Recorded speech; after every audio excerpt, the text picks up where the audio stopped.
السلام عليكم ورحمة الله وبركاته. معاكم معتز في قناة الحريف. لو سمحت، لو بتشاهد الفيديو يبقى لازم تشترك معايا ليصلك كل جديد. أولا نبارك للنادي الأهلي، النادي الأهلي الكبير، النادي الأهلي اللي مشرفنا برا وجوه. ألف مبروك للنادي الأهلي إلى وصوله لدور نصف النهائي لكأس العالم للأندية. الاهلي كده هيلاعب ريال مدريد.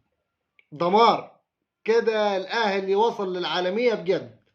الماتش الجاي مع ريال مدريد يعني حاجه تخليك تتبسط ان انت تشوف فريق مصري بيلاعب الفريق العظيم الا وهو ريال مدريد. النهارده الاهلي قدر يحقق الفوز الثاني على التوالي في كاس العالم للانديه بالخطير المكير كولر مدرب عظيم، كولر مدرب عنده فكر.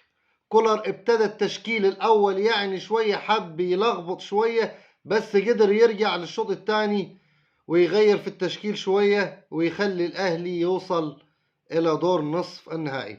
ببارك للنادي الاهلي وبارك لجمهور النادي الاهلي ولاداره النادي الاهلي المستقره الهادئه على الوصول الى دور نصف النهائي. طيب يا عم اهلي، انت شغال رايح لبعيد كده واخد في وشك ولا همك اي حاجة. طيب ناسي الزمالك تحت؟ طب نسينا ليه؟ انا مشجع زملكاوي، والنهارده كنت بشجع النادي الاهلي، والماتش اللي فات كنت بشجع النادي الاهلي. طيب نسينا ليه يا جماعة؟ طب ما تاخدونا معاكم.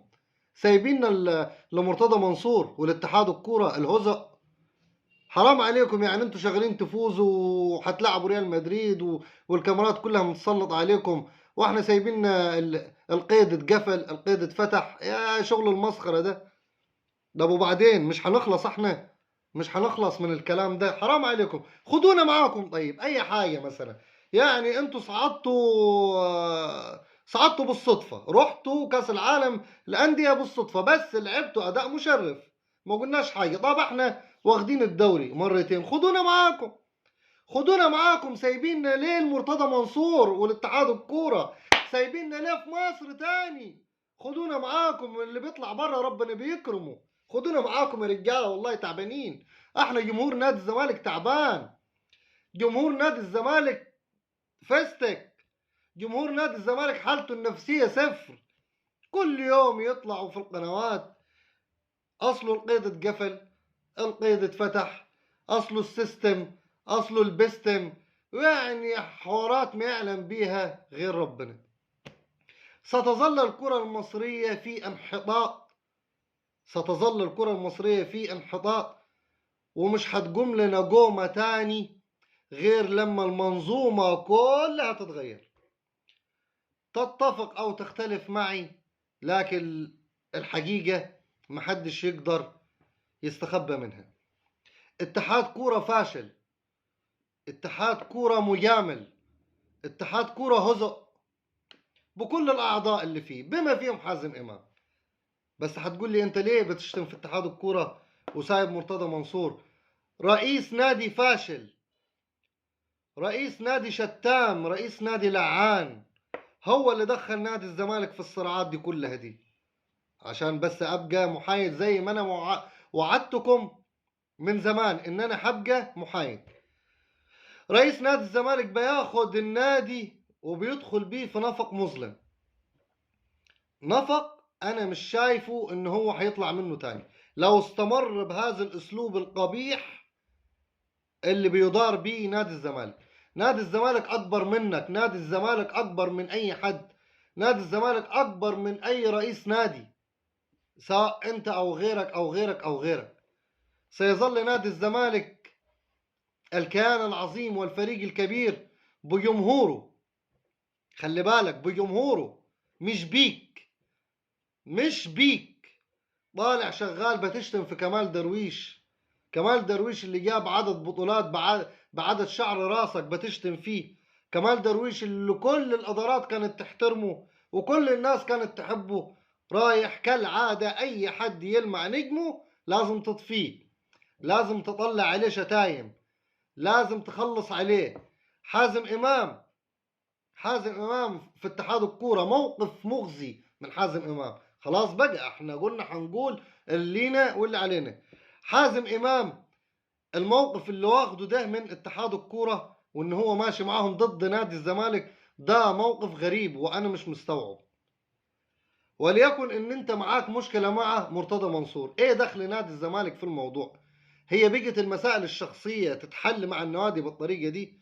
نوادي اللي هي نادي الزمالك اللي جمهوره بالملايين يبقى كده اضحوكه والعوبه ما بينكم وما بين مرتضى منصور؟ مرتضى منصور بيجر النادي الى الخراب الى الخراب. مرتضى منصور يجر نادي الزمالك الى الظلام. مرتضى منصور يوميا يطلع على قناه نادي الزمالك بيشتم في ناس احنا ملناش دعوه بيه. يشتم في عمرو اديب، يشتم في احمد موسى، يشتم في خيري رمضان، يشتم في اسمه ايه الواد التاني ده. المهم بيشتم في اي حاجه، بيشتم في ابراهيم فايق، بيشتم في الناس كلها. فالناس دي بتدخل في مشاكل شخصيه مع نادي الزمالك مش مع مرتضى منصور. انت كل يوم والتاني في المحكمه. طب احنا مالنا؟ احنا عايزين رئيس نادي مستقر يقعد يشوف القضايا بتاعتنا، يقعد يشوف اللعيبه، تخطط للنادي، تعمل حاجه. احنا مش عايزين لا كراسي ولا عايزين ترابيزات ولا عايزين حمام سباحه. ستوب على كده. خلاص النادي مليان من الكلام ده. بتضحك على مين انت؟ والله لو قعدت مليون سنه ما هتضحك علينا تاني. حسبي الله ونعم الوكيل، حسبي الله ونعم الوكيل. للمرة الثانية نبارك لجمهور نادي الزمالك.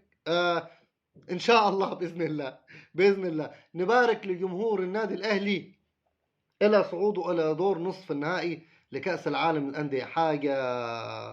حاجة مفتخرة وحاجة عظمة ويعني يا بخت جمهور النادي الأهلي بالنادي الأهلي. يا بخت جمهور النادي الأهلي بإدارة النادي الأهلي. بس عايز أقول لكم على حاجة لله.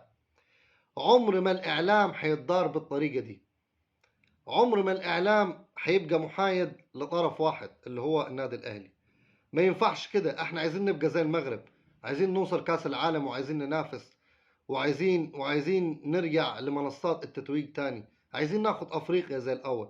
بالطريقة دي اللي بيتدار بيها الإعلام إن هو يشجع طرف واحد ألا وهو النادي الأهلي ويسيب الزمالك ويسيب بيراميدز ويسيب ده ويسيب ده، مش هينفع الكلام ده.